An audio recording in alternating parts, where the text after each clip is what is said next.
Vainajan kuljetus on osa hautausprosessia. Suomessa tämän saa tehdä vain siihen käyttötarkoituksen suunnitellulla ajoneuvolla, eli ruumisautolla. Hautaustoimisto huolehtii vainajan siirtoon liittyvistä aikatauluista ja noudusta. Kuljetuksia tehdään esimerkiksi krematorion, hautausmaan, kappeleiden ja kirkkojen välillä. Joskus matka voi olla pidempikin, kuten toiselle paikkakunnalle. Omaiset voivat halutessaan osallistua saattoajoon, eli lähteä joko hautausauton kyytiin tai ajamaan sen perässä.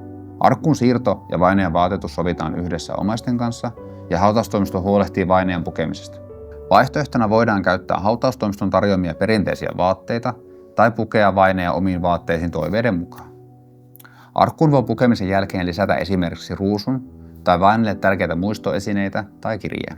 Tässä kohtaa on hyvä huomioida, että esineiden täytyy olla maatuvia ja luonnollisia materiaaleja. Arkku itsessään sisältää tyynyn, peiton ja kasvoliinan.